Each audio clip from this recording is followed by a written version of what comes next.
sana. Mr. Kamau, tutaanza na wewe. Ulijoin KDF when na ukatoka when?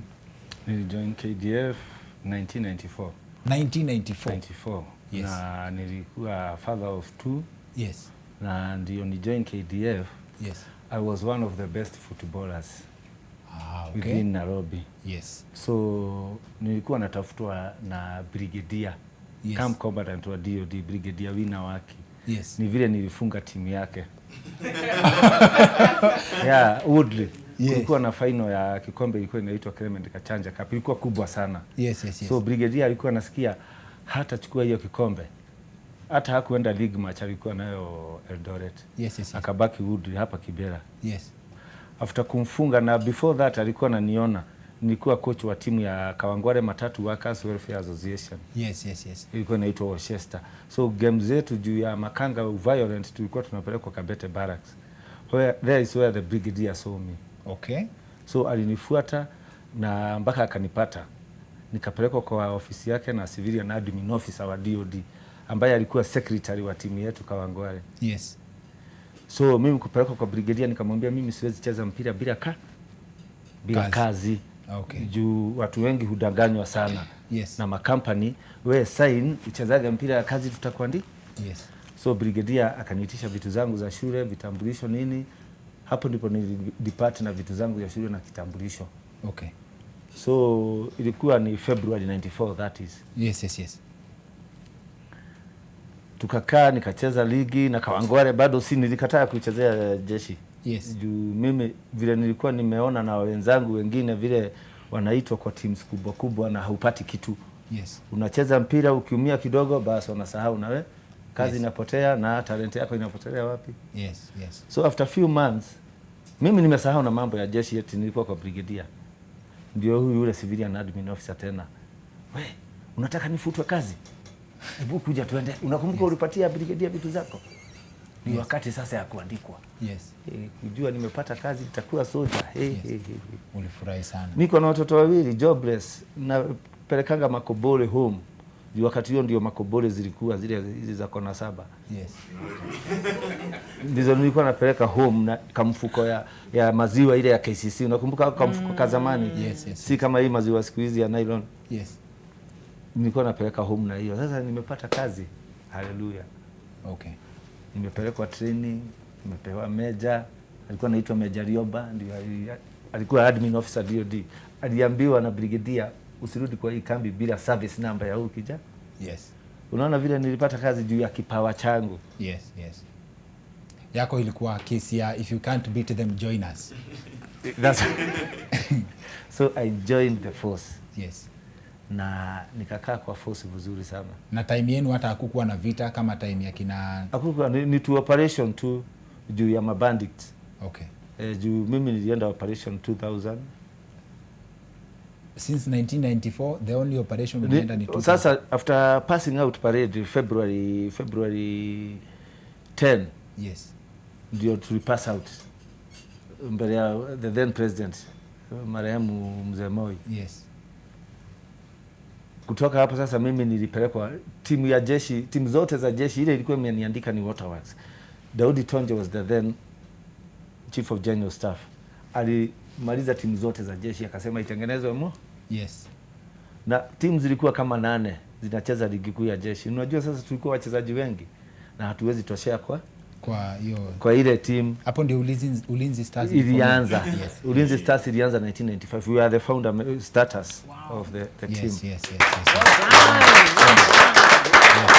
Akina unakumbuka Francis Onyiso? Yes, yes, yes, yes. Huyo ni mimi kwanza nilisaidia juu hakuna mtu alikuwa anachapa mpira na hii mguu yangu ya left hapa Kenya kama mimi. Congratulations. So tukacheza vizuri. After miaka kama 7 mimi nikaona nimeishi kwa mpira sasa. Nikarudi kwa unit. Unit yangu ilikuwa 7KR, 7th Battalion of the Kenya Rifles hapa Lang'ata. Yes. Nikafanya kazi hapo vizuri. Ikakuja sasa vile nilitoka, sasa na kuelezea vile nilitoka. Tuko hapo. Tukaenda operation. Ilikuwa hatari sana juu kulikuwa na hii magurira imetoka Ethiopia. walikuwa wanaitwa Oromo Liberation Front. Wamevamia Kenya, mali inaitwa Turbi, na wameua wanafunzi na walimu kwa darasa na wamehepa. So unaona ni kitu watu wanaingia 400 kilometers ndani ya Kenya na wanahepa, si ni politically motivated. So ilibidi tufundishwe, tukaenda hiyo operation. After hiyo operation tunafanya na civilian police. So katika ile unajua jeshi na polisi hawako wanaingiana kutoka kitambo. Juu hata tukua training tulikuwa tunaambiwa polisi ni civilian. Yeah, they are Kenyan civilian. That's what you see, si kama nyinyi, nao ni raia. Yes. So tukakorofishana nao.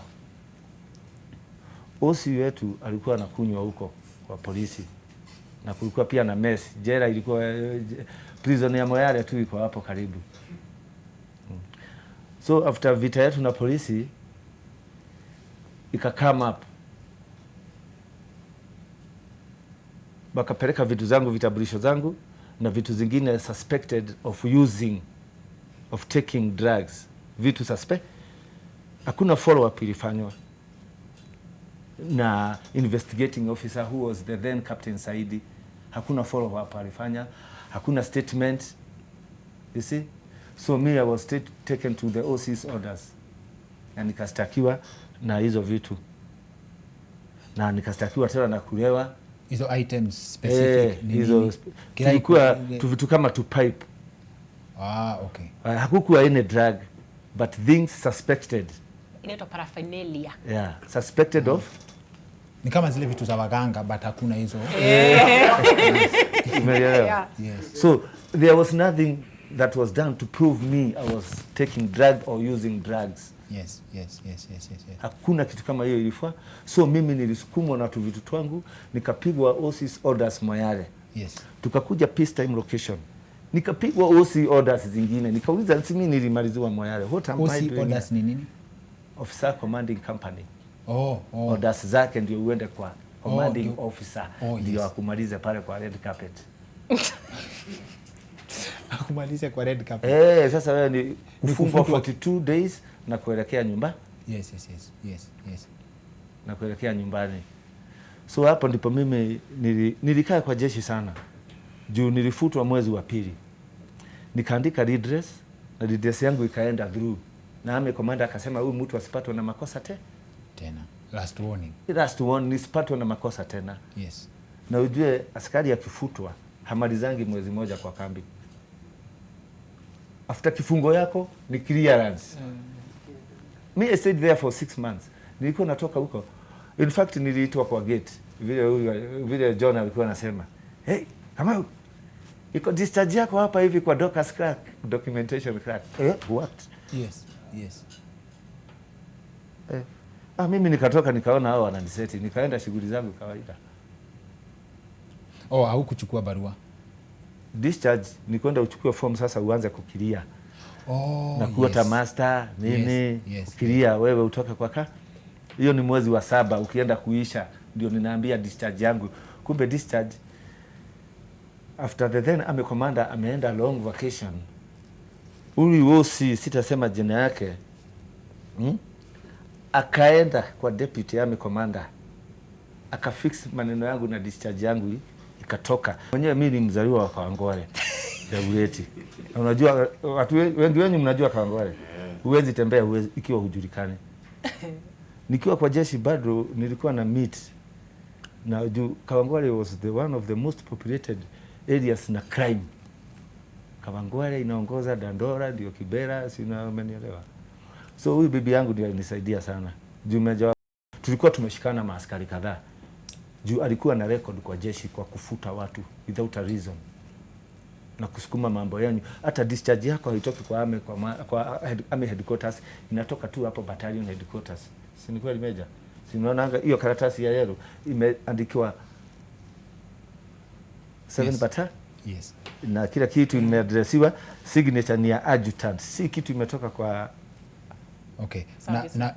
Na wewe ukiwa job wife alikuwa anasema ati alinotice difference ya before uingie jeshi na ukiwa jeshi na after ulitoka. Wewe ulinotice difference gani ndani yako?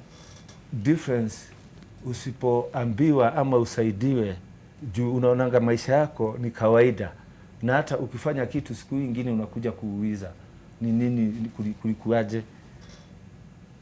Juu hata kuna wakati nilibumburusha familia yangu ikaniacha kwa nyumba peke yangu.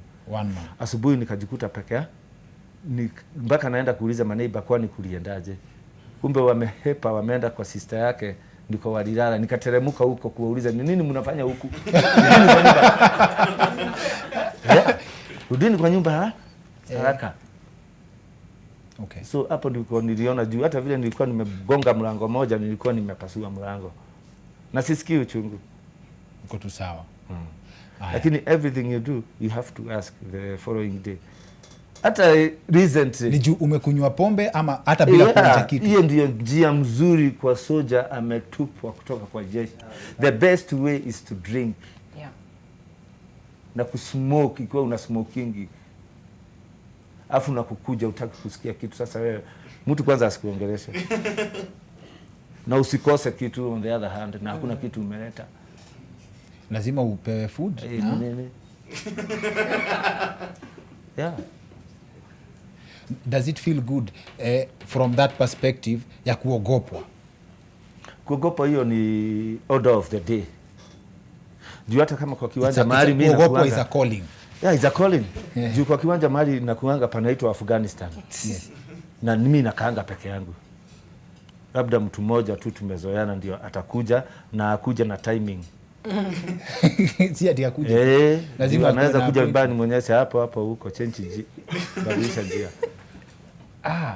Tunakuja utuambie discharge yako na kuserve other countries after kutoka KDF, but Major, yes, please tell us from a professional perspective, what are the signs of PTSD? A very good question from one of our audience members. I think the ultimate indicator of PTSD is fear.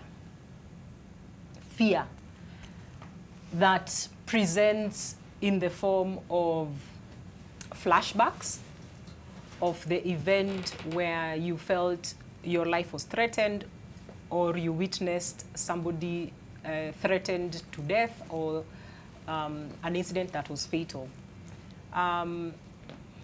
Usually, you can be there present, it can be happening to you, but what was so interesting that I came to learn is that it can even happen by looking at photos.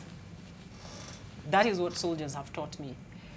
It can also happen with you being a phone operator, listening to what is happening on the actual theater on the ground and people are reporting. Okay? So that event literally binds you in fear. You get these flashbacks of that particular event, whether you're asleep, whether you're awake, whether it's during the day, whether it is at night, whether you're driving, whether you are seated, whether you're like the way we are seated here. Yeah? And it always comes with an unpleasant reaction where there's a body reaction, like you will tense up. You become extremely, extremely rigid. Okay? You also don't seem to be able to move on to the next thing. Like, they are calling it a darkness. So you never see the light of anything. You never see the positive of anything. You never see the hope of anything. And the most annoying thing about PTSD is that you feel like it's something you're going through that other people don't understand and they don't care to understand. But you also feel you can't trust yourself and you can't trust people. So you self-isolate. And it would be nice to get the help, but is it really help? So it's also like you're highly suspicious. You don't trust people, you don't trust yourself, you don't trust sounds, you don't trust what you see, you don't trust what you've read, you don't trust what you're thinking. So that's the darkness that we are talking about. Sawa. And when you talk like that, you're talking from experience because you've also mentioned that you have undergone PTSD. You seem like a generally happy person. Yes. Na ulisema PTSD in another forum, you don't recover from it. Mm-hmm. As happy as you always are. Right. Unakuanga na darkness zako bado. Absolutely. I do get triggered, but I can say with a certainty it's gotten better. Like I remember very acutely, like the very last time when I was able to ground myself and literally rescue myself from a triggering event. Oh, I wept. But I was weeping when I was crying because I was like, I have made a breakthrough. And since then, I've made the deliberate effort to, of course, ensure that I'm continuously reaching out to my therapist. I have, you know, mindful practices that I use. Like, I meditate and do yoga every day. Like me, I don't even mess. Okay. I journal a lot. Manzi. Yeah. Na hizo matiti zenu na akina Byron. Yeah. That is also cool. And I like hiking. But I'm generally, I don't want to say a loner, but I do things by myself, and that's important to me. So being able to also continue this work has helped me in my recovery as well. Okay. Right? Yeah. And some of the people you help include Joseph Simeon, who actually once threatened to kill you. Yes. Na leo tumekaa naye hapa. He's my friend. He's my friend. I have a lot of love for him. You have good vibes. Yeah. Jose,